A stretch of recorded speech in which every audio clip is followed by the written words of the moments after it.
Masasabi na ang pag-aahente ng lupa ang isa sa mga magagandang gawin para kumita. Lalo na at malakas ang bentahan nito sa kahit na anong panahon.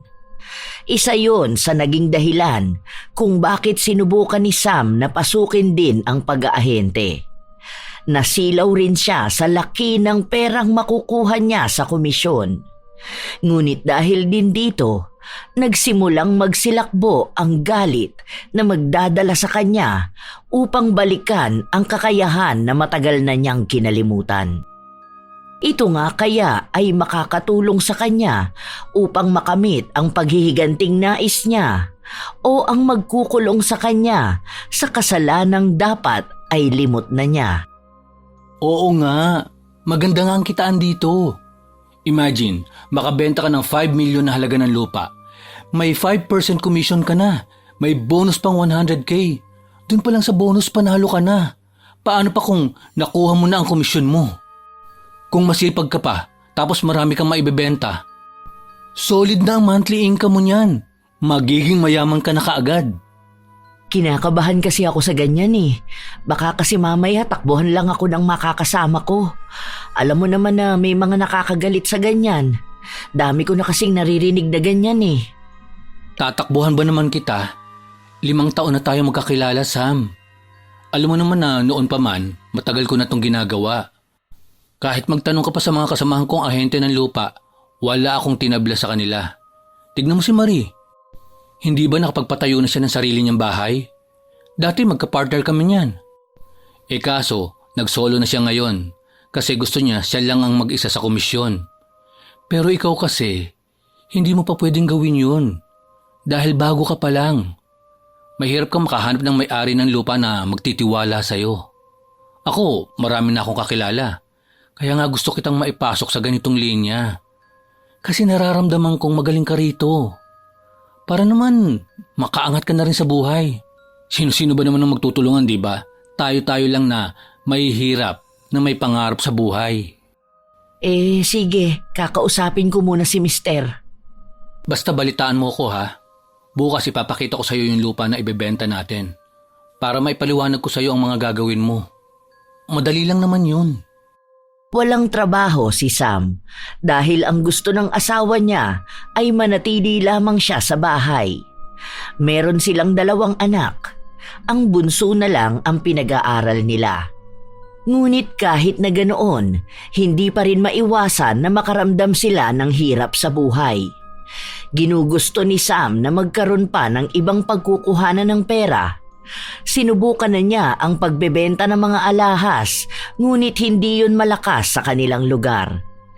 Kahit ang pagbebenta ng pagkain, naging matumal na rin sa kanilang bayan. Nabalitaan niya lang ang ganda ng kitaan sa pag-aahente noong narinig niya ang kapitbahay nilang pinag-uusapan yon.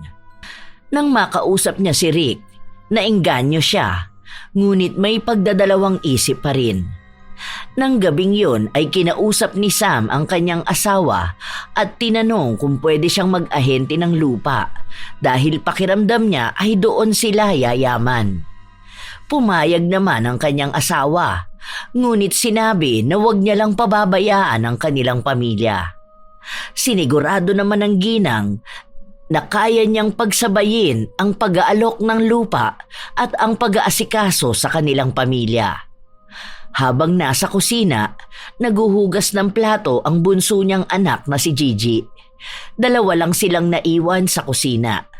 Ma, narinig ko po usapan niyo kanina ni Papa. Gusto niya raw po maging ahente ng lupa. Ganun ba yun sa ginagawa ng mama ni Angel? Yung sila maghahanap ng buyer, tapos sasamahan nila yung buyer na tingnan kung maganda yung pwesto ng lupang bibilhin nila? Oo, ganun nga. Di ba ang dami nilang pera? Balita ko nga nakabili sila ng sasakyan tapos cash pa. Kasi ang laking parte ng lupa ang naibenta nila. Ganun nga ang iniisip ko. Baka kapag nakatsyempo ako ng buyer na makakabili ng malaking lupa, baka makapag-start na rin ako ng negosyo. Kaya nga po yun din kasi ang kwento sa akin ni Angel. Siguro mga 2 years na rin yun ginagawa ng mama niya. Maganda nga raw po talaga kasi malaki ang komisyon. Nakakagala nga sila sa ibang bansa Kaya nga gusto ko sanang subukan. Baka doon ko na makuha ang swerte. Paano? Awang-awa na ako sa papa mo. Matanda na siya tapos panay pa rin ang trabaho. Ayaw rin naman naming iasa sa ate mo ang pagbuhay sa atin. Siyempre tumatanda na rin yun. Kailangan na rin niya ng ipon para kapag nagkaroon na siya ng sarili niyang pamilya. Ayokong isipin niyo na responsibilidad niyo kami. Pero mag-iingat lang po kayo kasi ang sabi sa akin ni Angel, ilang beses na rin daw naloko ang mama niya. Kasi may mga kapwa-ahente raw na ng O11. Minsan daw inaagaw po yung buyers. Kaya dapat talaga matalino pagdating sa ganyan. Huwag daw basta magtitiwala kasi nga malaking pera talaga ang nakasalalay. Si Rick naman ang makakasama ko eh. Mabait naman yon. Ilang taon na kaming magkakilala nun. Siguro naman hindi niya yon gagawin sa akin. Siya nga ang magtuturo sa akin eh. Basta po sinabihan lang kita. Kasi kahit ang mabait na kakilala mo, pagdating sa pera biglang nag-iiba. Lalo na po kayo, mabait kayo. Mamaya lamangan kayo tapos okay lang sa inyo. Kilala ko po kayo, ma. Minsan kahit alam na nga ninyong niloloko kayo, para kayong bulag na binabaliwala lang. Kapag ganyang kalakaran ma, dapat malakas loob dyan. Hindi pwedeng mabait lang. Hindi na kumibo pa si Sam dahil alam niya na may punto naman ang kanyang anak. Sa ngayon ay gusto na muna niyang subukan ang magandang oportunidad na ibinibigay sa kanya. Sa paglipas ng mga araw, mabilis lang din siyang natuto sa proseso. At dahil nagbebenta rin siya online, alam na niya kung paano ang pasikot-sikot sa bentahan. Naipapaliwanag niya ng mas maayos sa mga nais bumili ng lupa ang lahat ng mga impormasyon na gusto nilang malaman. Meron na ako nakausap. Bukas 9 a.m. niya titingnan ng lupa. Ang sabi niya sa akin, baka next month niya bibilhin. Hindi ko pa sure kung totoo kasi minsan pabago-bago ang isip niya eh. Wow! Ayos ah. Sabi ko na nga ba magaling ka sa ganyan. Imagine, 2 weeks ka pa lang pero ang dami mo nang inaalagaan na potential buyers. Yung isa na kukuha ng 100 square meter na lupa, inaasikaso na yung pera. Tapos ito pa, may nakaabang ka pa na 10 hectares. Alam mo, yan ang pinakaaalagaan mo sa lahat. Milyon ang komisyon mo dyan. Isang bentahan lang yan. Naku, makakahawa ka na kaagad ng malaking pera. Makakayakap ka na ng milyon. Ang swerte mo, Sam. Parang hinahatak mo ng kusa ang pera palapit sa'yo. Sana nga magtuloy to eh. Hanggang ngayon kinakausap ko pa siya. Pero halata namang sure na siya. Hindi na ako makapaghintay. Pero dapat kalma lang ako. Baka kasi mausog. Ayoko munang ipagyabang dahil alam naman natin na minsan may mga evil eye, di ba? Maniwala ka lang na matutuloy yan. Ano ka ba? Ako nga naniniwala sa'yo eh. Sa galing mo ba naman sa sales talk? Rinig na rinig ko kung paano mo klarong naipaliwanag sa kanya. Siguro, dun mo siya nakuha, no? Isa pa, tama naman ang desisyon mo na wag munang ipaalam sa iba. Dahil baka masulot pa sa'yo yan. Uso yan sa trabaho natin. Gagawin nila lahat para, kapag yan nabili niya ngayong month, isipin mo na 3 million agad ang komisyon mo. Grabe, panalo ka dyan, Sam. Hindi birong halaga yan. Kapag natuwa pa sa'yo ang may-ari ng lupa, malamang yan, baka dagdagan pa ang komisyon mo. Mabait din kasi yung buyer. Mukhang mabilis lang kausap. Ikaw rin naman makakakuha eh. Partner tayo rito. Ikaw pa naman ang kumakausap sa may-ari ng lupa. Panigurado, malaki rin ang makukuha mo. Mababa lang sa akin kasi parang nakikibakas lang ako. Nasa 1M lang tong sa akin. May dagdag siguro ng konti dahil ako nga ang mag-aasikaso ng mga papel. Tapos, direct ako sa may-ari. Pero ayos na rin yun kasi malaki na ring halaga yun. Tapos naiisip ko naman na hindi ka naman iba eh. Ikaw ang mas may deserve sa malaking komisyon. Ikaw ba naman ang nagpupuyat para makausap ang buyer? Ganun ba? Parang ang liit naman pala ng makukuha mo. Hayaan mo, bibigyan na lang kita doon sa isa pang bonus na makukuha ko. Basta next week babalik daw sila. Baka doon na nila kunin ang lupa. Excited na ako. Sakto, malapit na ang birthday ng asawa ko. Para sana maranasan naming makapaggalaman lang. Tapos ipapaayos ko na yung bahay namin. Para kasing gigiba na yung bubungan eh. Kapag inabot pa yun ng tag-ulan, problema yun dahil ang daming butas nun. Ang malala pa, baka magiba na. Ang tagal ko na gustong mapaayos yun eh. Hindi lang talaga kaya ng budget namin. Sa laki ng komisyon mo, hindi lang basta bahay niyo ang maipapagawa mo. Baka nga makagawa ka na rin ng mansyon mo. Tapos may sarili kang sasakyan. Ang plano ko lang talaga ipaayos muna ang bahay para kapag hindi na nagtatrabaho ang asawa ko, doon lang kami. Tapos ang iba para na sa future ng mga anak ko. Siguro kukuha ko ng sasakyan tapos negosyo na makakatulong sa amin pagtanda namin. Masipag ka naman, kaya alam ko matutupad din lahat ng gusto mo. Diba? Sabi ko nga sa'yo, try mo lang. Bigla ang yaman talaga, tamang sipag at tiyaga lang sa ganitong larangan. Ngayon pa lang nakikitaan na kita ng malaking potensyal. Sa susunod niyan, yung mga may-ari na ng lupa ang kusang lalapit sa'yo para magpabenta ng lupa. Mas mataas na komisyon pa yun. Kaya malaking pasalamat ko sa tulong mo eh. Hindi ko to alam kung hindi mo ko tinuruan. Huwag kang mag-alala, tumatanaw ako ng malaking utang na loob. Kaya kahit nasan ako magpunta at anumang pagtagumpayan ko, palagi kitang kasama. Sus, ano ka ba? Para dun lang. Marami na rin naman ako natulungan, hindi lang naman ikaw.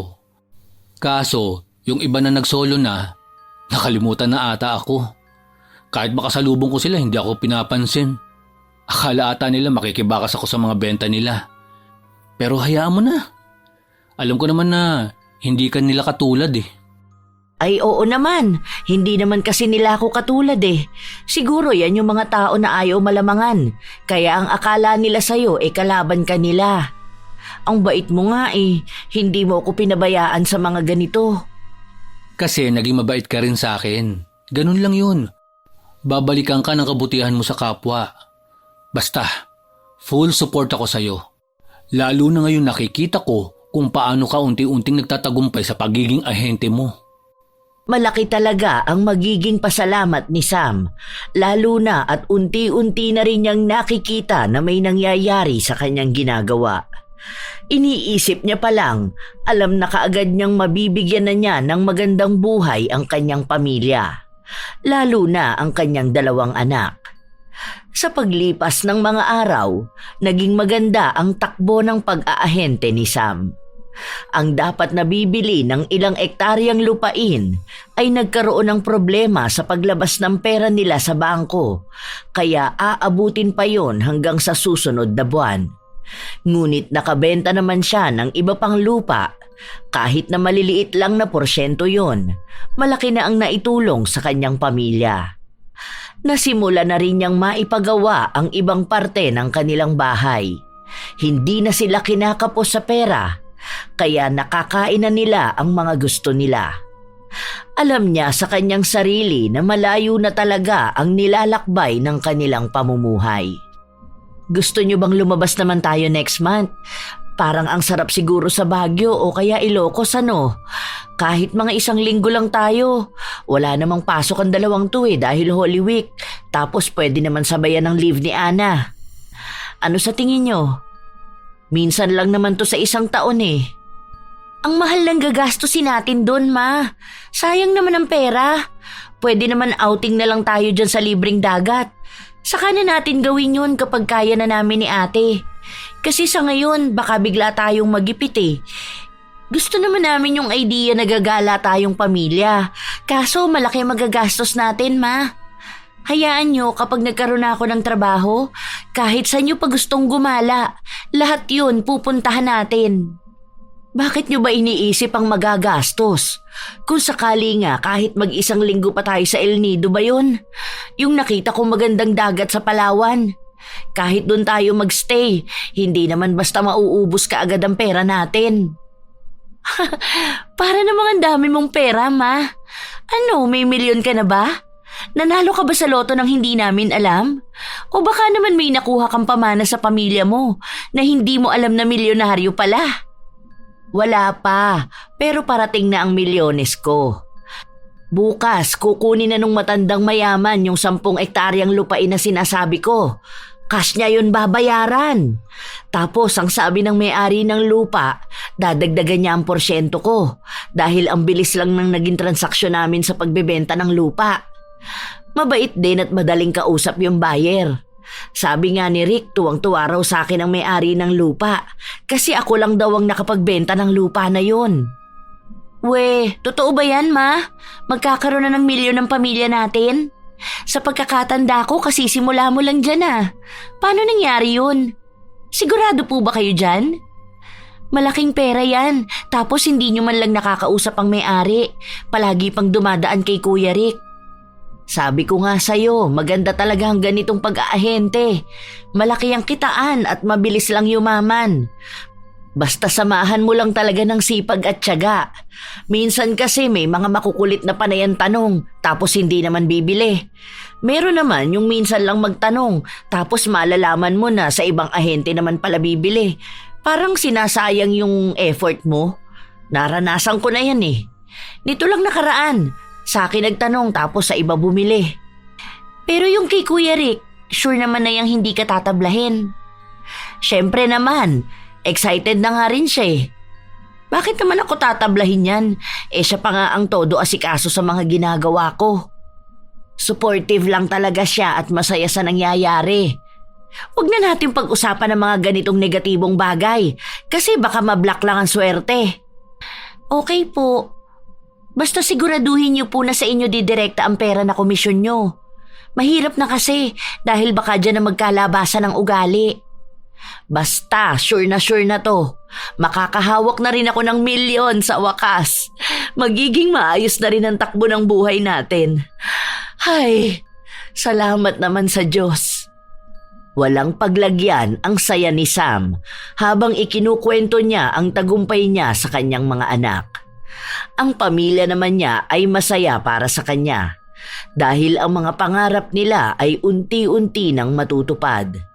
Pinangakuan niya rin ang kanyang panganay na anak na bibilhan niya ito ng sasakyan at kukuha sila ng sanlatira malapit sa trabaho niya. Ang lahat ng plano niya ay patungkol sa magiging magandang kinabukasan ng kanyang mga anak. Maging ang pagtulong niya rin sa mga pamangkin niya mula sa anak ng mga kapatid niyang kapos din sa buhay. Iniisip niya na ang biyayang makakamtan niya ay biyaya rin ng mga taong malapit sa kanya. Ayaw niyang maging sakim sa pera. Kinabukasan, maagang nagising si Sam para mag-asikaso dahil sa araw na ito ang magiging pagtatagpo para sa bentahan nila ng lupa.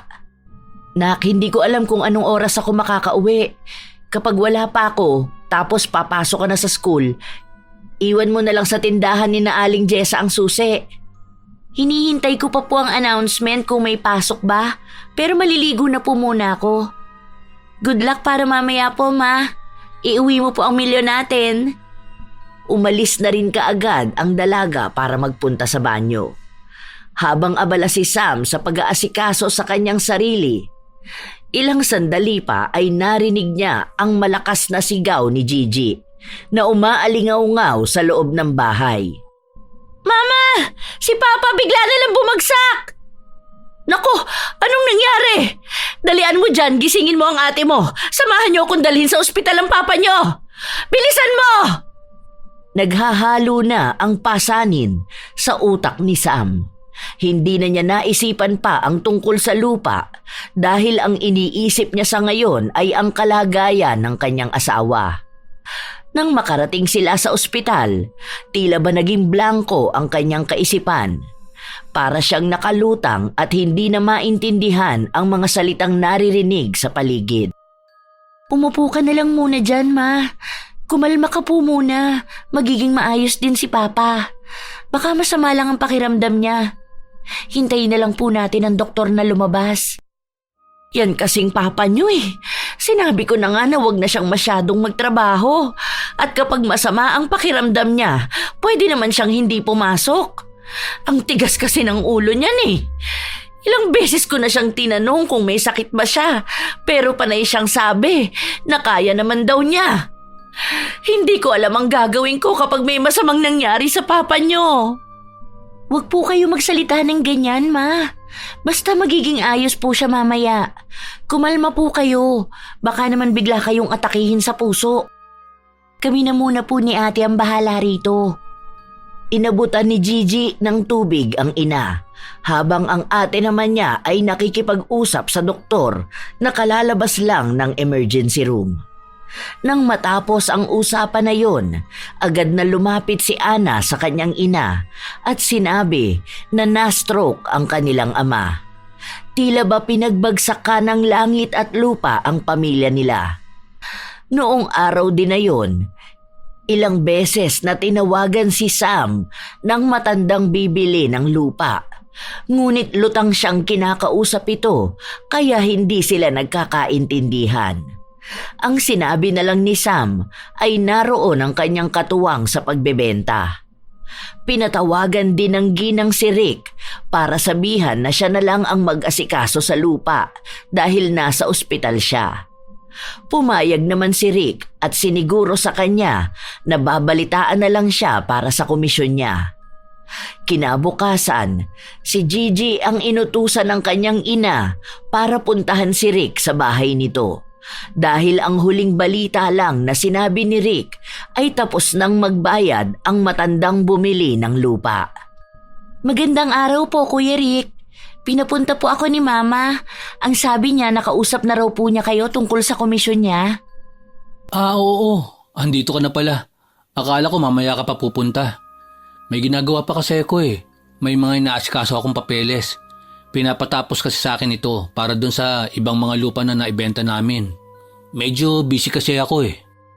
Sa komisyon lang po ito ni Mama. Dun po sa sinasabi niyang 10 hectares na naibenta kahapon. Pwede raw po ba na makuha na yung pangunang pera? Para sana may maipanggastos kami sa ospital. Ang dami po kasi naming dapat bayaran. Tapos gagamitin namin para sa mga kailangan ni Papa. Sumabay pa po yung bayad ng bills. Kayo na lang po ang mag-usap ni Mama tungkol sa full commission niya. Yung magagamit lang po namin sana sa ngayon. Bakit hinihingi na kaagad ng mama mo? Nasabi ko naman sa kanya na pinoproseso pa ang pera. Hindi naman kasi ganun kadali makuha yun. Dahil hindi basta-basta ang halagang yun. Milyon yun, be. Naipaliwanag ko na yun sa kanya noon. Baka nakalimutan niya dahil sa dami ng mga iniisip niya. Hindi ko naman po kinukuha yung milyon. Meron daw pong bonus siya dyan. Nasa 200k daw po yun eh. Kahit yun na lang po muna. Kasi sabi ni Mama, kusa na raw ibinibigay yun kapag nagbigay na ng pera ang buyer. Kahapon pa naman po natapos ang bentahan eh. Ang sabi sa kanya ng buyer, na ibigay na raw niya ng buo ang bayad. Meron pa nga raw pong pera na pinapaabot sa kanya bilang pasasalamat. Hindi lang po sinabi kung magkano. Kahit yun na lang po sa ngayon, para may maipambili lang din kami ng gamot. Bakit pinangungunahan niyo ako? Hindi na lang maghintay kung ibibigay eh. Para namang takot na takot pagdating sa pera. Ako na ang kusang magsasabi kung hawak ko na. Eh wala pa nga eh. Ano namang ibibigay ko kung wala akong hawak? Hindi lang naman ako nangangailangan eh. Ako nga, matyagang naghihintay sa komisyon ko. Tapos kayo mamadaliin niyo? Bakit po kayo nagagalit? Nagsasabi lang ako dahil yun po ang utos sa akin. Kaya nga po ako nagpunta rito dahil nakausap na kayo ni Mama. Sana po sinabi nyo na yan kanina. Hindi yung ang init na nga ng panahon tapos gusto nyo pang sa akin ibunto ng galit. Siguro naman po naiintindihan nyo kung paano namin kailanganin ng pera. Basta maghintay kayo. Ako na magpapaliwanag sa mama mo. Hirap kasi makaintindi ng matandang yun eh. Ang bobo sa paliwanagan. Nasabi ko na yan kanina. Tapos papupuntahin ka pa rin dito na akala mo may maibibigay rin ako. Pabalagbag na ibinaba ni Rick ang hawak niyang mga papel. Dinig pa ang tunog ng lamesa. Dahil sa ipinapakita niya, hindi natutuwa ang dalaga. Lalo na sa mga salitang may panlalait tungkol sa kanyang ina. Aba, hindi naman siguro tamang ganyan ang sabihin niyo sa mama ko. Ang sama pala talaga ng ugali niyo eh. Mamaya ini-scam niyo lang si Mama. Isa ka yata dun sa mga nang-oonsi na kasama sa pag-aahente. Alam mo na nga ang nangyayari sa pamilya namin. Itatago mo pa ang pera ng mama ko? Pinaghirapan niya yan, hindi para ibulsa mo. Kabahan ka naman sana sa ginagawa mong yan. Ayusin mo yung pananalita mong bata ka. Ang bastos mo ah. Baka nakakalimutan mo, mas matanda ako sa'yo. Wala kang alam sa patakaran ng pag-aahente, lalo na sa usaping pera. Huwag mo kong pinagbibintangan ha. Wala kang utang na loob. Ako na nga nagpasok sa mama mo sa ganito at nagturo sa kanya. Sa akin mo pa isisisi kung bakit wala pa ang komisyon niya. Ayusin mo yung ugali mo ha. May kalalagyan ka sa akin. Pasensya na ho Mawalang galang na lang, pero mali naman yung katwiran nyo. Opo, natulungan nyo si mama para malaman ang trabaho na yan. Pero hindi ba mas malaki naman ang naitulong niya sa'yo? Hindi ka nga makabenta ng lupa eh. Tapos, yan na ilang ektarya na. Saka ka mag-iinaso ng ganyan? Walang modo. Hindi na iwasan ni Gigi ang pagtama ng malakas na sampal sa kanyang pisngi. Tila ba nanginig ang kanyang laman. Ramdam niya rin na nagdugo ang kanyang ngipin dahil sa lakas nun. Namanhid sa sakit ang kanyang pisngi. Hindi kaagad nakagalaw ang dalaga dahil sa pagkabigla. Yan ang napapala ng mga batang walang modo. Kakausapin ko ang nanay mo nang matahimik ka na. Ipapaintindi ko uli sa kanya ang patakaran para hindi kayo nagmumukhang tanga. Para bang nakalutang sa hangin ang dalaga habang pauwi siya. Wala siyang hawak na pera galing sa pinaghirapan ng kanyang ina, habang nakakaramdam siya ng hapdi sa kanyang pisngi. Ito ang unang beses na may kamay na dumampi sa kanya, dahil kahit na anong gawin niya, ni minsan ay hindi siya sinaktan ng kanyang mga magulang. Walang nagbuhat ng kamay sa kanya, maliban sa isang lalaking ang akala nila noong una ay mabait. Nang makabalik siya sa ospital, agad siyang sinalubong ng kanyang ina. Ano nang nangyari, anak? Hindi po ba kayo tinawagan ni Kuya Rick? Ang sabi niya sa akin, siya na raw mismo ang magsasabi sa inyo. Galing na po ako ron. Mukhang busy siya sa mga papel na hawak niya eh. Tawagan niyo po siya ngayon, ma. Hindi ko nga siya makausap. Tingnan mo nga to, nak. Kasi kanina pa ako tumatawag sa kanya, hindi naman nagre-ring. Tapos hindi naman siya nagsisin sa mga chat ko. Alangan namang hindi niya hawak ang cellphone niya. O eto, check mo nga. Inabot ni Sam ang cellphone sa kanyang anak. Nang tingnan ng dalaga ang mga mensahe, nakita niyang wala kahit isang tugon si Rick. Kahit ang pagtawag ng kanyang ina, ni hindi man lang tumunog sa kabilang linya. Tila ba alam na niya ang ibig sabihin nito. Ma, naka-restrict ka. Hindi mo talaga matatawagan yan. Mababasa niya ang chat mo pero hindi mo makikitang nabasa niya. Bakit naman niya gagawin yun? Para saan naman? Dahil kukunin niya yung komisyon mo. Grabing sama pala ng ugali ng lalaki na yun. Siya ngayon ang maraming pera. Ilang milyon yun, ma. Kaya noon pa lang talagang duda na ako sa pinapakita niya sa pamilya natin eh. Baka hindi naman. Ako na lang ang pupunta sa kanila ngayon. Nandun ba siya sa bahay nila? Para mas makausap ko siya ng maayos. Eh kanina nandun po siya, hindi ko lang po alam ngayon. Malamang baka nagtago na siya. May milyon ba naman siya eh. Kaya niya magpunta sa malayo. Wala na yan, ma. Huwag mo na siyang asahan. Dahil nagpakilala na siyang ganyan siyang klase ng tao. Milyon ang usapan. Kaya kaya ka nang kalimutan yan. Hindi pwede yon, nak. Malaking halaga yon. Malaki ang maitutulong nun para sa paggaling ng papa ninyo. Lalo na ngayon wala na tayong ibang kabuhayan. Inaasahan ko yon. Pupuntahan ko siya ngayon. Dito ka na lang muna. Ano yung nangyari sa pisngi mo? Bakit namumula? Patingin nga ako. May marka pa ng kamay. Hinawi pa ni Gigi ang kanyang mukha dahil ayaw niyang sabihin sa kanyang ina ang nangyari. Ngunit mausisa si Sam, kaya pinilit niya ang anak na aminin ang tunay na naganap. Sinampal ako ni Kuya Rick. Nagalit kasi siya sa mga sinabi ko kanina. Ano? Sinaktan ka niya?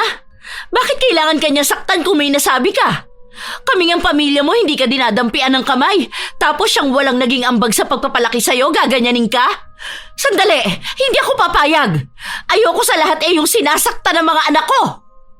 Sinubukan pa ng dalaga na pigilan ang kanyang ina dahil iniisip niya na baka makagawa lang ito lalo ng gulo at magkasakit pa dahil sa sama ng loob. Ngunit walang magbabantay sa kanilang ama dahil ang panganay niyang ate ay nasa trabaho, kaya kailangan ni Gigi na manatili sa ospital. Galit ang tanging nararamdaman ni Sam habang sinusugod niya ang bahay ni Rick. Rick! Lumabas ka nga dyan at nang makapag-usap tayo! Ilang beses pang kinalampag ng ginang ang pinto kung saan bumukas din ito. Ang unang bumungad sa kanya ay ang asawa ni Rick.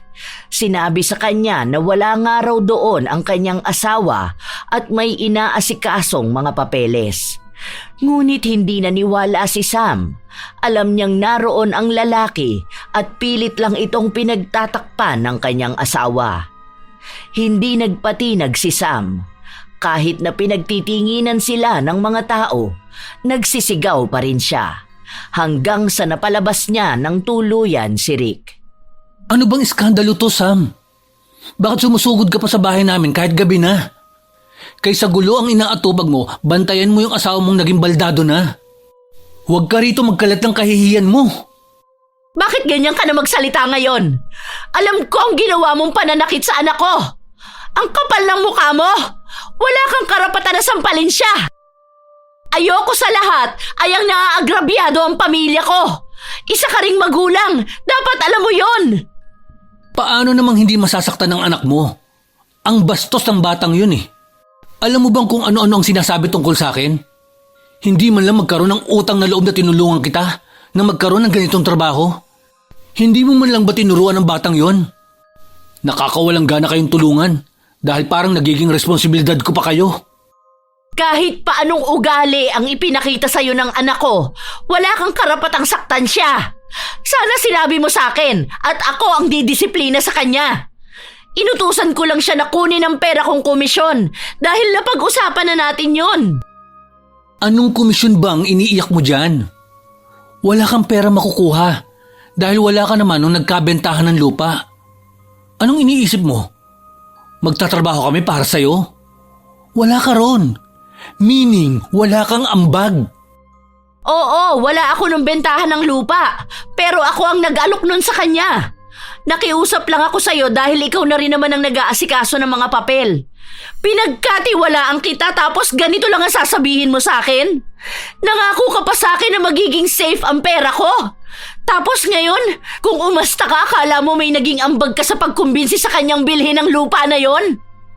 Ay, anong akala mo sa akin, tauhan mo? Hindi mo ata alam ang batas sa pagiging ahente. Kapag wala ka sa lugar ng bentahan, kahit ikaw pa ang nagpakahirap sa buyer, hindi ka makakakuha ng komisyon. Hindi mo ba naiintindihan na sinugod sa ospital ang asawa ko kaya wala ako roon? Tingin mo ba uunahin ko pang puntahan kayo kesa asikasuhin ang asawa ko? Hindi ba pumayag ka naman na ikaw na muna ang humarap sa buyer dahil kailangan kong manatili sa ospital? Tapos ngayon aangkinin mo na ang lahat na parang ikaw ang nagpakahirap. Alam mo, ayoko ng gulo sa totoo lang, Sam. Dapat noon pa lang, alam mo na ang patakaran. Sana hindi ka ganyan ng mukhang mangmang. Ewan ko ba kung paano ko ito ipapaliwanag sa'yo? Simplihan ko na lang ha. Kumbaga, ikaw ang nag-alok. Pero nung nasa bayaran na, ako na ang nagbebenta. Tingin mo, kanino ang credits nun? Hindi ba sa nagbenta noong araw na yon? Sana gets mo na ako. Hindi naman yan makatarungan. Ako ang nag-alaga sa buyer. Nagpuyat ako. Gumastos sa biyahe-biyahe. Nagbilad sa arawan para lang maipakita sa kanya ang buong lupang binebenta ko. Ikaw, nasa bahay ka lang. Tanong ng tanong sa akin kung anong balita. Tapos ngayon, lahat yon ikaw lang ang makikinabang. Kahit nga may sakit ako, pinupuntahan ko pa rin yung buyer. Tapos wala man lang mapupunta sa akin kahit na magkano. Ewan ko sa pinaglalaban mo. Hirap mo makaintindi kasi. Yan ang hirap sa'yo, Sam. Ang kitid kasi masyado ng utak mo. Ano ba naman yan? Tignan mo. Ang daming mga taong nakakarinig sa'yo. Nakakahiya ka naman. Iniiwas na nga kita sa kahihiyan. Ikaw naman itong lapit ng lapit. Huwag mo nang dagdagan ang sama ng loob na nararamdaman mo. Tanggapin mo na lang kasi na wala ka talagang komisyon. Wala akong pakialam sa kahihiyan na yan. Ibigay mo sa akin ang nararapat na para sa akin. Huwag mo naman akong pahirapan ng ganito, Rick. Maayos naman tayo nung una. Maawa ka naman sa pamilya ko. Iisa na lang ang nagtatrabaho sa amin at mababa pa ang sahod ng panganay ko. Tapos yung asawa ko nasa ospital pa. Kailangan namin ng pera. Ganyan na ba katigas ang puso mo? Sa totoo lang, naaawa ako sa iyo, Sam. Kasi kahit na pinapahiya mo ako sa mga tao sa paligid, dahil sa maling bintang mo, may pinagsamahan naman tayo. Okay, ganito na lang. Kaya kitang pautangin pero hanggang 2,000 lang. Pero dapat, maibalik mo ito ng 2,200 sa katapusan, ha? Tubo na ang 200. Siyempre alam mo naman na dapat may tubo talaga ang pautang, di ba? Kukunin mo ba? Niloloko mo ba ako, Rick? Ganito mo ba ako gustong insultuhin? Nasa iyo ang milyon ko, tapos gusto mong pautangin ako ng 2,000? Saan naman naaabot yan? Ang mahal ng hospital bills ng asawa ko. Ang mahal ng bills namin sa bahay. Tapos pagkain pa at ibang gastusin. Hindi ko nakasalanan yan. Labas na ako sa pagsubok mo sa buhay.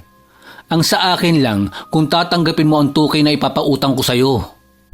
Tanggapin mo. Kung ayaw mo naman, manahimik ka na at umalis dito. Ilang beses pang pinagpilitan ni Sam ang karapatan niya sa pera, ngunit hindi siya pinakinggan ni Rick. Sinaraduhan lamang siya ng pinto at hindi na kinausap pa kahit na anong pagmamakaawa niya. Kinabukasan noon ay kinausap ni Sam ang may-ari ng lupa, ngunit sinabi sa kanya na hindi niya alam na may iba pang ahente na nagbebenta ng lupa na yon dahil tanging si Rick lamang ang kilala niya. Ang sabi pa ng may-ari na kay Rick niya ibinigay ng buo ang komisyon niya sa pagbebenta ng lupa. Hindi na raw sakop pa ng may-ari ng lupa ang problema nilang yon, lalo na at wala naman silang kasulatan ni Rick na kukunin siyang ahente pa para sa kanya mapunta ang komisyon kung siya man ang makakapagbenta. Dahil sa mga nalaman ni Sam, tila ba nawala na siya ng gana sa lahat. Pakiramdam niya rin, ang mga taong nasa paligid niya ay lolokohin lang siya. Naman, kumain ka naman oh. Alam mo na nga na may problema tayo sa kalusugan ni Papa, tapos panay ka pa nagpapagutom. Ang laki na kaya ng pinayat mo. Tingnan mo oh, awang-awa na kami ni ate sa'yo. Hindi nga ako nagugutom. Ang dami kong iniisip. Ang dami kong problema ngayon. Parang sasabog na ang utak ko. Ang dami naman talagang problema ng pamilya natin, Ma. Hindi ka makakapag-isip kung walang laman ng tiyan mo. Sige na, konti lang naman to. Maawa ka naman sa amin, Ma. Kapag pati ikaw nagkasakit, saan na lang kami pupulutin ni ate? Nag-iisip na nga ako kung itutuloy ko pa ba ang pag-aaral ko o magtatrabaho na lang ako para naman may maitulong ako sa pamilya natin. Hindi naman dapat ganito eh. May malaki akong pera. Pinaghirapan ko yun, pero hindi ko man lang magamit para sa pamilya ko. Ang nagpapakasarap sa pera ko ay yung taong walang naging ambag. Hindi yun makatarungan eh. Yun ang bagay na hirap akong tanggapin. Ando na po tayo sa hindi na natin makuha ang pera. Tanggapin na po natin yun. Hayaan nyo na po ang gunggong na yun na magpakasasa sa pera dahil mauubos naman din po yun kapag karma na ang naningil sa kanya. Naniniwala pa rin naman po ako na makakarma siya. Nanloloko siya ng tao, tapos yun pang tao na may malaking problema sa buhay. Tila ba nahimasmasan ang ginang dahil sa mga salitang sinabi sa kanya ng kanyang anak. Nang araw na yun, kahit na paano ay nakakabawi na siya sa kanyang sarili. Kahit na ang dami na niyang problema na iniisip, Gumagawa pa rin siya ng paraan para makalikom ng sapat na halaga para mailabas sa ospital ang kanyang asawa. Kahit na sa paglipas ng mga linggo, hindi niya pa rin gaanong matanggap ang nangyari dahil malaki ang panghihinayang niya. Nakakarinig pa siya ng mga balita kung gaano na nga ba kaganda ang nangyayari sa buhay ni Rick. Nakagala na raw ang buo niyang pamilya sa Hong Kong at nakabili na siya ng bagong sasakyan. May iilan ding nakakaalam ng nangyari kay Sam kaya naaawa sila. Nakasagap na rin siya ng balita na hindi lang pala siya ang ginanon ni Rick, ngunit mas malaki nga lang ang nakuha sa kanya. Sa paglipas ng mga araw, mas lalong nagiging mahirap ang buhay ng pamilya ni Sam.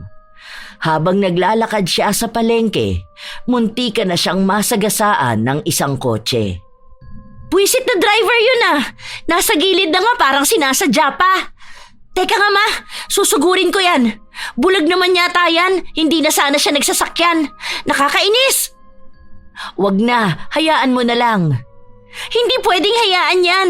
Para sana maging aware siya na may ibang tao pa. Paano kung sa susunod may masagasaan siya? Eh di kawawa lang yung taong maagrabyado niya. Dapat alam niya rin kung paano mag-ingat. Agad na nagtungo ang dalaga kung saan huminto ang sasakyan. Kinalampag niya yon upang lumabas ang sinumang laman sa loob. Si Sam naman ay tahimik lamang na nakatayo sa isang gilid. Ilang sandali pa ay lumabas ang isang pamilyar na mukha. Si Rick yun. Iba na ang pananamit niya. Halata na kung gaano siya kayaman ngayon. May mga malalaking ginto pang nakasabit sa kanyang katawan. Ah, talagang ikaw pa ang may ganang sagasaan ng mama ko. Ang kapal talaga ng mukha mo, no? Akala mo kung sino ka nang umasta. Nilulustay mo lang naman ang perang hindi ikaw ang nagpakahirap. Sana aware kang mas makapal pa ang mukha mo kesa sa gintong suot mo. Ano naman ang pakialam ko sa mama mo? Tingin mo ba sa yaman kong to? May oras pa akong pansinin siya? Huwag mong hawakan ang sasakyan ko. Bagong bili ko lang yan. Baka magasgasan mo. Wala naman kayong ipambabayad dyan. Mga dukha. Ay wow! Nagsalita ang manlolokong akala mo nilinisan siya ng pera. Hindi pa rin pala talaga nagbabago yung ugali mo, no? Kaya ganyan ang nangyayari sa inyo. Dahil sa kasutilan mong bata ka. Hindi ako manloloko. Sadyang tanga lang ang mama mo. Nanginginig na sa galit ang dalaga. Hindi niya kailanman ninais na marinig ang mga salita na yon, lalo na at pang-iinsulto yon sa kanyang ina. Marahan naman na lumapit si Sam upang tawagin ang kanyang anak. Ayaw niyang makita si Rick at kahit man lang marinig ang boses ng lalaki dahil pakiramdam niya ay bumabalik lang lalo sa kanya ang galit. Kanina ka pa pala nandyan, bakit hinahayaan mo yung anak mong gumawa ng iskandalo? Galing talaga kayo sa angkan ng mga iskandalosa, no? Siguro ang mga ninuno nyo, yan yung mga gumagawa ng gulo noong unang panahon. Kaya kayo ngayon pinaparusahan dahil na rin sa kagagawa ng lahi nyo. Hindi mo alam kung saang angkan ako nagmula. Huwag kang mag-alala, malalaman mo na. Yun lamang ang tanging salitang binitawan ni Sam. Matapos nun ay umalis na rin kaagad sila ng kanyang anak. Naririnig pa nila ang boses ni Rick na nilalait sila. Alam ni Sam na malaki ang nagbago sa ugali ni Rick simula nang nagkaroon ito ng pera.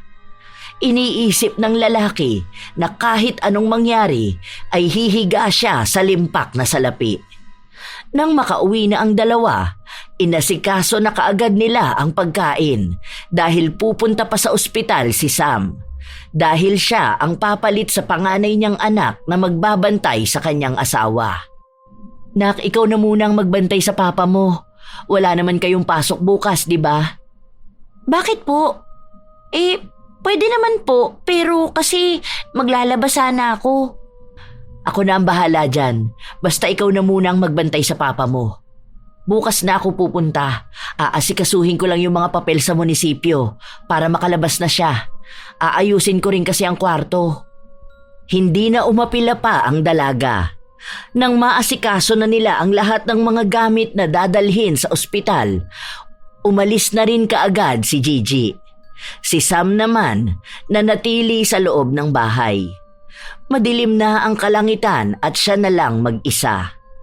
Nakakabinging katahimikan, ngunit may mas nakakagalit na sigaw siyang naririnig. Mula yon sa kanyang puso, sa galit na namumuo sa kanya. Hindi ko akalain na babalikan ko ang gawain na ito. Babalikan ko ang kapangyarihan na nagmula sa aking ninuno. Pumasok sa loob ng kwarto si Sam. Binuksan niya ang lumang aparador kung saan nakalagay ang kanyang mga lumang gamit. Kinuha niya ang librong itim. Ang hiyaw ng mga kaluluwang galit ay muling tumatawag sa kanya.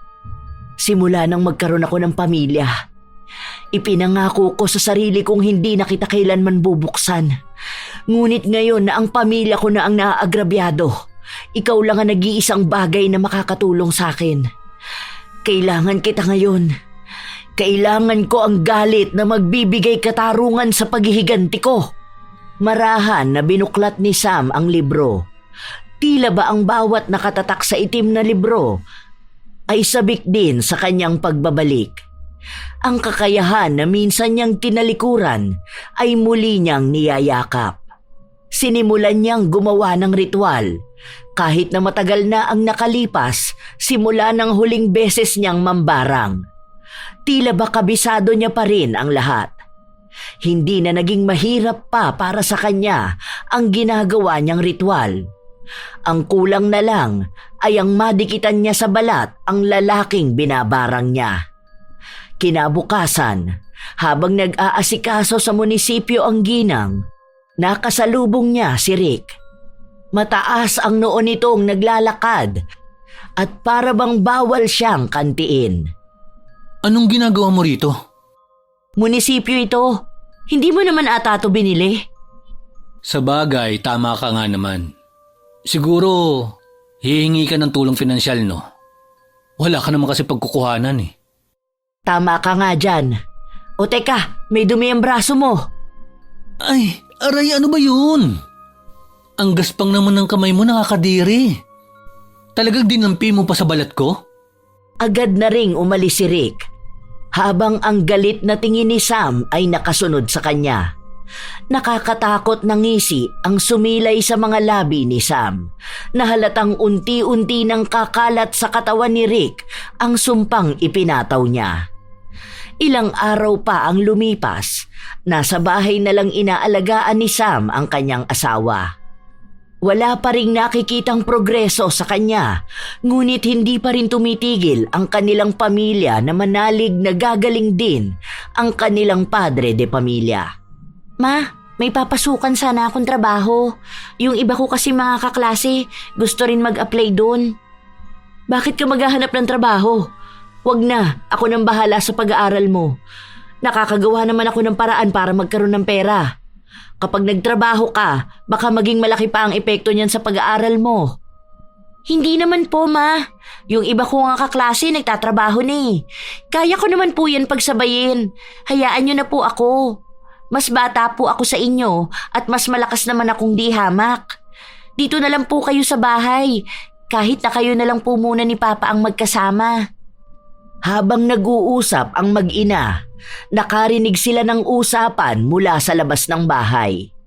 Dahil doon ay agad na nakuha ang kanyang atensyon, lalo na nang marinig nila ang pangalan ni Rick. Ano kaya yung pinag-uusapan nila, Ma? Kasi narinig ko yung pangalan ni Rick. Baka nagyayabang na naman yung lalaki na yun, ano?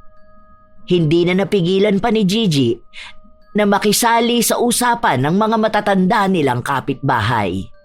Nakatayo lang siya sa tapat ng bahay at kahit na hindi siya magtanong ay kusa niyang nakuha ang impormasyon na gusto niya.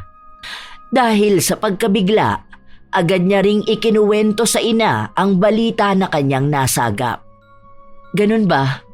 Tama lang siguro sa kanya yun. Nakapagtataka lang. Kahapon lang nakita ko siya sa grocery. Ang yabang pa nga niya eh. Pinapakita niya kung ano yung nabili niya. Tapos bigla na lang makakabalita na may sakit siya. At eto pa, Ma. Alam mo bang ang sabi pa nila na nagbubutas-butas yung balat niya tapos may mga salagubang na lumalabas? Grabe! Sobrang weird, no?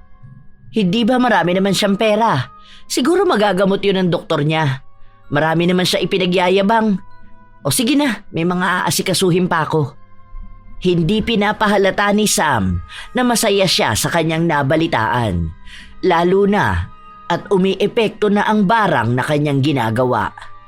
Nagsimula na ang pag-ugong ng balita sa kung ano nga ba ang nangyari kay Rick. Kahit na sa paglipas ng mga araw at linggo, yun pa rin ang naririnig ng ginang sa kahit saang parte ng lugar siya magpunta. Kilala si Rick sa kanilang lugar, kaya madali lang din kumalat ang anumang nangyayari sa kanya. Wala namang nagiging tugon si Sam. Ang para lamang sa kanya ay unti-unti nang pinagbabayaran ni Rick ang malaking atraso nito sa kanya. Isang araw, naglilikom ng damit ang mag-ina nang dumaan ang asawa ni Rick. Halata na aligaga siya. Te, bakit ka nagmamadali? Saan ka ba pupunta? Sumagot ang babae na may hinahanap siyang erbal at hindi niya alam kung saan mahahanap ang halaman na yon.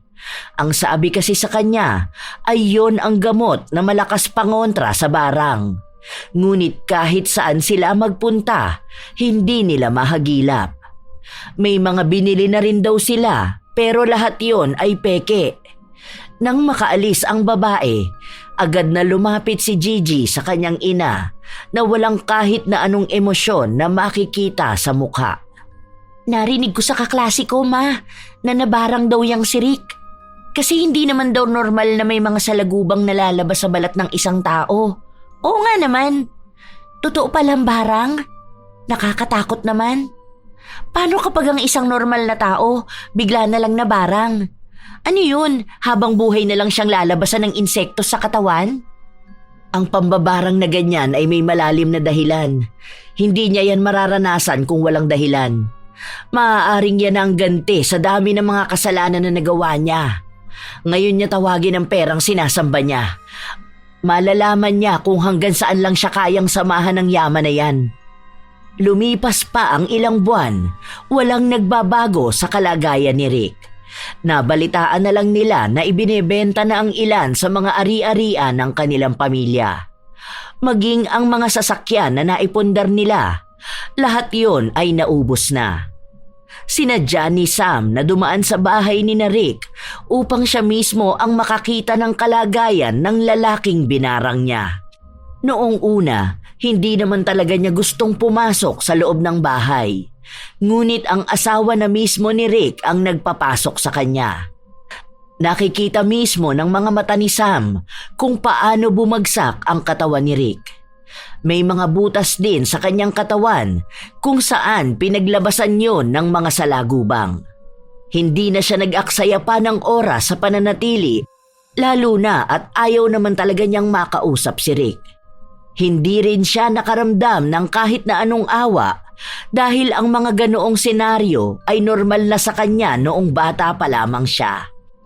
Umuwi ng bahay si Sam kung saan niya naabutan ang anak na naglilinis ng kwarto at hawak ang librong itim. Ano yung ginagawa mo, Gigi? Bitawan mo nga yan. Bakit kailangan pati ang mga luma kong gamit pakialaman mo? Hindi ko naman po sisirain. Nakita ko lang yan kasi naghahanap ako ng gamit ni Papa. Ano po ba yan, Ma? Wala namang nakasulat dyan pero may mga natatanaw akong bakas. Para saan yan?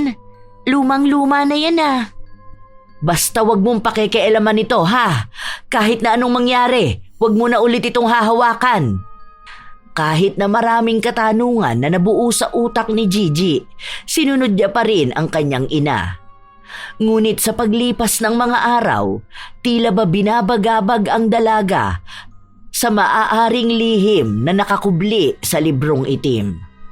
Ilang beses niyang sinubukan na kunin yun. Ngunit naging mas maingat na ang kanyang ina na itago ang bagay na yon. Bakit kaya tagong-tago si Mama sa librong yun? Nasaan kaya yun? Nung nakaraan nakita ko nilabas niya yun eh. Ay, ayun! Eto, nakita ko na. Lumingon pa sa paligid si Gigi upang tingnan kung naroon ba ang kanyang ina. Nang masigurado niyang hindi papasok sa loob si Sam, itinago niya ito sa kanyang likuran. Sa pagkakataon na tumayo siya upang lumabas, nasa lubong niya naman ang ina. Anong nangyari sa'yo? Bakit para namang gulat na gulat ka dyan? Po, hindi naman po. Nabigla lang ako. Hindi ko kasi alam na parating kayo. Galing po kasi ako sa kwarto. Inasikaso ko lang po si Papa. Natutulog po siya ngayon. Ganun ba? Akala ko kasi nagmamadali kang umalis. Opo, nagmamadali rin po ako. May pupuntahan po kasi kami ngayon ni Jelly kasi nagpapasama po siya sa akin. Sige po ma, tawagan niyo na lang po ako kung may kailangan kayo. Hindi pa nakakapagsalita si Sam dahil agad na ring umalis ang kanyang anak. 2 araw ang lumipas, hindi napansin ng ginang na nawawala ang librong itim na gamit niya dahil hindi niya pa ito muling binubuksan. Sa pagsapit lamang ng Biyernes, doon niya ito hinanap para sana sa panibago niyang ritual na gagawin. Nasaan na yun? Dito ko lang yun nilagay ah. Imposible namang mawala yun. Nako, hindi pwedeng malaktawan ang ritual na ginagawa ko. Ay, nasa na ba kasi yun? Sandaling natigilan si Sam sa paghahalungkat matapos na pumasok sa kanyang utak ang naging tagpo nila ng anak niya. Napansin niyang may itinatago sa kanya si Gigi at maaaring dahil yon sa pagkuha niya ng libro. Hindi na nag-aksaya pa ng oras si Sam. Pinuntahan niya kaagad ang anak na nasa loob ng kwarto nito. Pagpasok niya, sabay pa silang nagkagulatan. Naabutan ng ginang ang anak na nakadapa sa kama habang binubuklat ang bawat pahina ng itim na libro. Agad siyang lumapit at inagaw ang librong naglalaman ng mga ritual. Hindi ba sinabi ko na sa'yong wag mo tong pakikialaman? Bakit ba ang tigas ng ulo mong bata ka? Wag mo na tong hahawakan kahit na kailan. Ano po bang meron dyan, ma? Sa katatago mo sa akin, mas lalo kong ginugusto na malaman ang laman yan. Hindi ko maintindihan dahil may mga nakikita akong kakaibang sulat. Hindi ko siya mabasa, pero parang naiintindihan ko. Ano po ba yan? Libro ba yan ng mga mangkukulam? Basta, wag mo na itong pakikialaman! Tama po ba ako? Kasi nag-research ako tungkol dyan. Nakita ko na ang ganyang klase ng libro nagmumula lang sa mga mangkukulam o sa mga tao na may alam sa itim na kapangyarihan. Hindi raw po yan kayang intindihin ng sino mang makakakita niyan. Pero pwede ang tao na nagmula sa lahi ng mga mangkukulam. Kaya nilang maintindihan yan. Ano pong ibig sabihin nito, ma? Galing po ba tayo sa lahi ng mga mangkukulam? Hindi kaagad nakapagsalita si Sam. Alam niyang matalino ang kanyang anak, kaya kahit na anong sabihin niya, matutuklasan din ito kaagad ni Gigi. Hindi niya na kaya pang panatilihing nakatago ang lihim ng kanilang lahi. Ma, ikaw po ba ang gumawa nun kay Kuya Rick? Kinukula mo po ba siya? Kasi ang bali-balita po, hindi na raw normal ang nangyayari sa kanya. Narinig ko pa na lumapit sila sa albularyo at nalaman nila na malakas ang ritual na gamit sa kanya. Oo, ako ang gumawa nun sa kanya. Bilang pagganti ko sa ginawa niyang pang-aagrabyado sa atin. Hindi ako papayag na magiging maayos ang buhay niya habang may problema ang sa atin. Hindi ko naman ito gagawin kung wala siyang masamang ginawa sa akin eh. Matagal na akong tumalikod sa gawain kong ito. Ang ibig sabihin, nagmula tayo sa lahi ng mga mangkukulam? Nasa lahi tayo ng mga mambabarang. Isang paggamit ng itim na kapangyarihan na mas malupit. Pero hindi mo na yun kailangan pang alamin dahil labas ka sa anumang nangyayari dito. Sa akin na lang dapat ito magtatapos. Gusto ko lang makaganti. Gusto ko lang pagdusahan niya rin ang pagkakamali niya. Muling isinagawa ni Sam ang pagriritual upang mas lalo niyang mapanatili ang lakas ng barang na nangyayari kay Rick. Habang lumilipas ang mga araw, nananatiling tahimik ang kanyang anak sa anumang nalalaman niya. Nagkaroon din ng pagkakataon si Sam na dalawin muli si Rick sa bahay nito, kung saan niya mas unti-unting nasisilayan ang paghihirap ng lalaki. Hindi ko na kaya. Sobrang sakit na ng nararamdaman ko. Bumubungad sa harapan ni Sam ang paglabas ng mga salagubang sa katawan ni Rick at kung paano halukayin ng mga salagubang na yon ang balat ng lalaki para pumasok ulit sa loob. Bawat minuto ay sumisigaw si Rick. Kung ikaw man ang gumawa nito sa akin, Sam, nagmamakaawa naman ako sa'yo. Please lang, pag-usapan pa natin to. Pagod na ako. Lahat na sa buong katawan ko masakit. Maawa ka naman sa pamilya ko. Lalo na sa mga anak ko.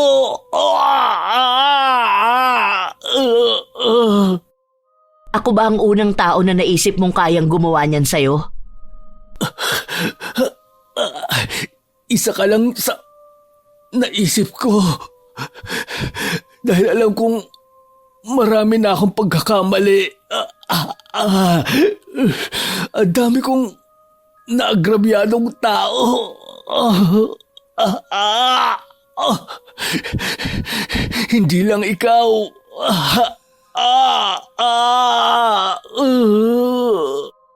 Kung marami na pala, bakit hindi mo nalang tanggapin ang kaparusahan mong yan?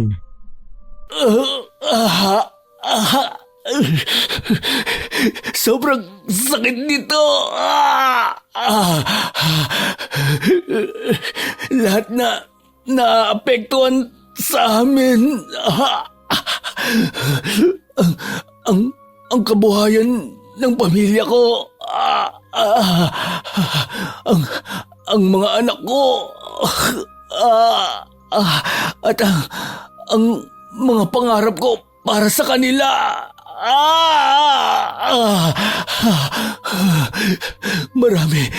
Marami akong pinagsisisihan sa buhay ko.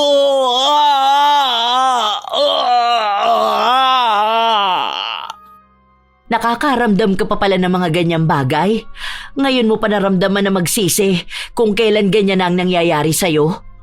Alam nating lahat na kung hindi mo yan naramdaman, malamang hindi mo maiisip kung gaano karaming tao na ang nahihirapan dahil sa kasakiman na ginawa mo.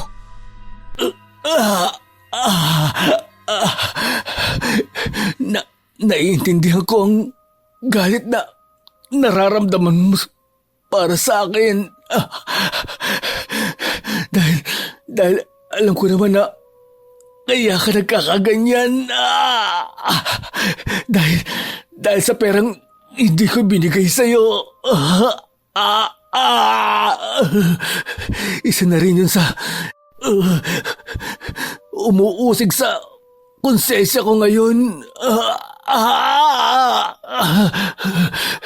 Masyado akong nagpasilaw sa pera. At inakala ko na hindi na yun mauubos pa.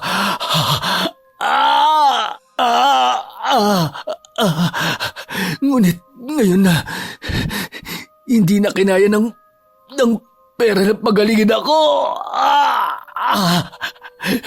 Napagtanto ko na hindi lang pala sa pera umiikot ang buhay ng tao. Iyon nga ang hiningi ko ng tawad sa'yo.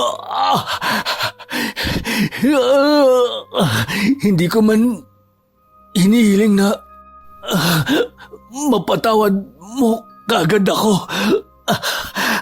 Pero sana dumating ang araw na Na mangyari yun.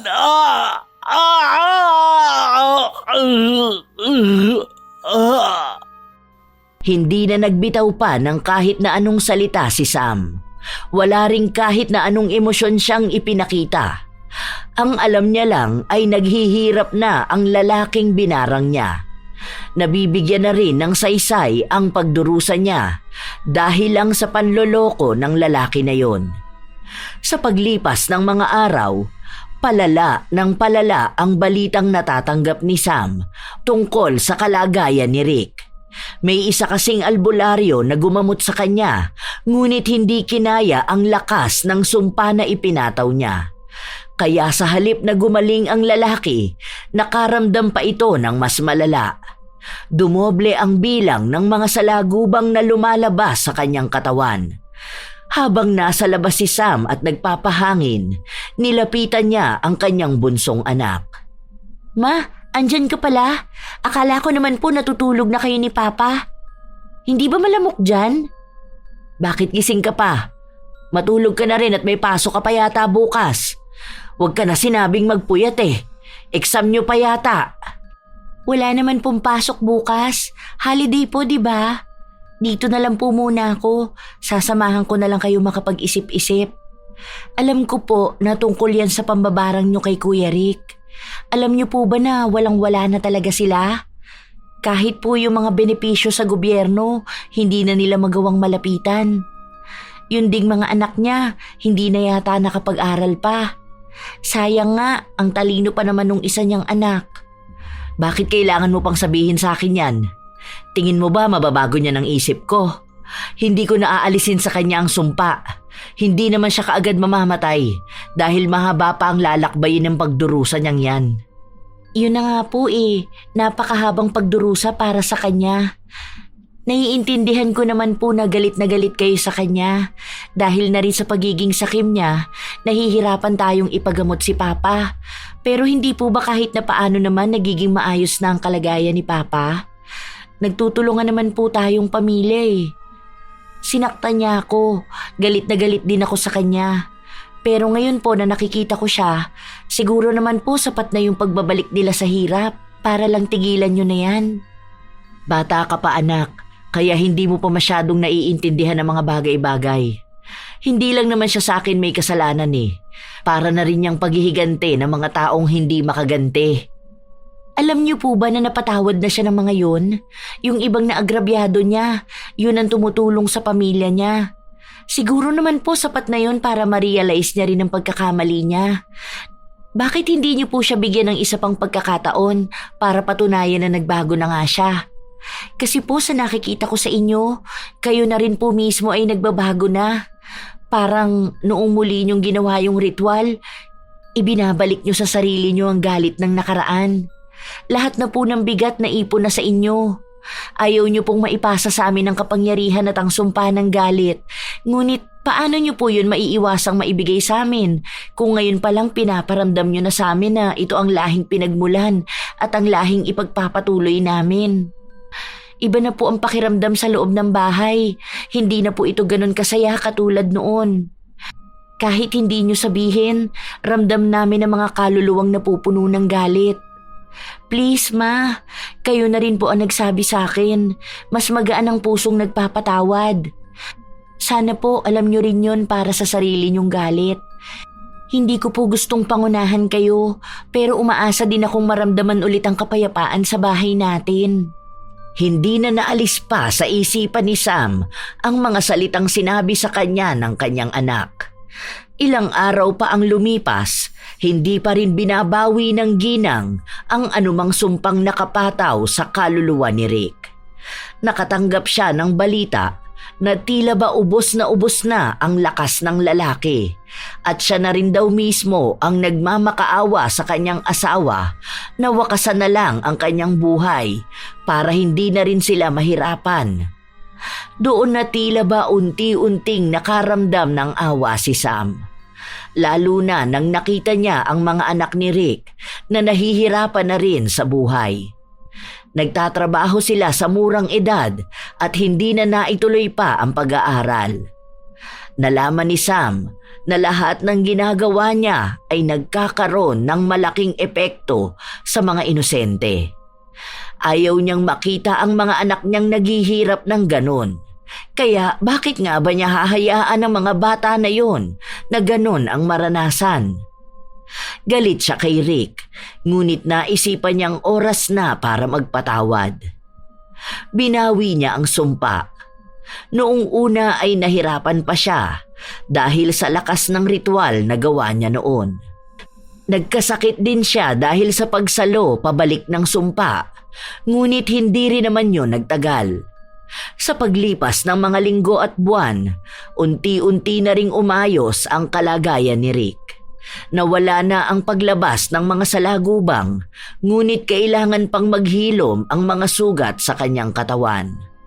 Alam ko po ang ginawa niyo, Ma. Salamat po dahil ikaw na ulit ang mama namin na hindi napupuno ng galit. Magiging maayos din po ang lahat, lalo na ngayong umaayos na rin ang kalagayan ni Papa. Kaya naman po natin to eh. Sana nga lang magbago na ng tuluyan si Rick. Dahil kung hindi, marami pang tao ang makakawawa at makakaranas ng lupit ng buhay. Siguro naman po alam na niya kung gaano kahirap makarma. Kaya alam na niyang hindi siya manlalamang ng kapwa. Nabalitaan ko nga po na ginagamot na lang yung mga sugat niya sa katawan. Laking tuwa nga ng pamilya niya. Sa mga susunod po na buwan, kapag tuluyan na siyang gumaling, doon na natin makikita ang malaking pagbabago sa kanya. Sa ngayon, sa halip na tungkol sa galit ang pagtuunan natin ng pansin, balik po tayo sa pamilya natin, Ma. Sa mga pangarap natin at pagtulong kay Papa. Katulad nga ng sinabi ni Gigi, itinuon na lamang ni Sam ang kanyang atensyon sa pag-aalagang muli sa kanyang pamilya. Doon siya nakaramdam ng kaginhawaan, lalo na nang nakakagalaw na ulit ang kanyang asawa. Nakakatulong na rin si Gigi, lalo na sa pinansyal.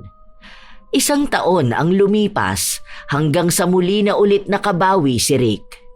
Mahal na araw noong muli silang nagkita dahil kahit na malapit ang bahay ni na Rick, hindi na nagawa pa ni Sam na pumunta roon. Pwede ba tayo mag-usap muna? Doon na lang muna kami, Ma. Bibili lang din po ako ng tubig. Hinayaan ng kani-kanilang pamilya ang dalawa na makapag-usap. Hindi pa man nagsasalita si Rick, ramdam na kaagad ang sinseridad sa kanyang mga mata. Ang tagal na rin pala nating hindi nagkikita. Sa pagkakatanda ko, huli mo ako nakausap noong panahong may mga salagubang na lumalabas sa katawan ko.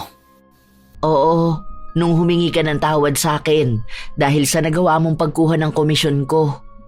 Oo, at yun pa rin ang gusto kong ihingi ng tawad sa iyo. Grabe, hindi ko akalain na kahit ilang milyon pa ang hawak ko. Hindi ko alam na ganun lang yun mauubos. Ngayon, magaling na ang mga sugat ko. Pero may mga peklat pa rin talagang naiiwan. Isa na rin itong tanda at paalala sa akin sa napagdaanan kong paghihirap.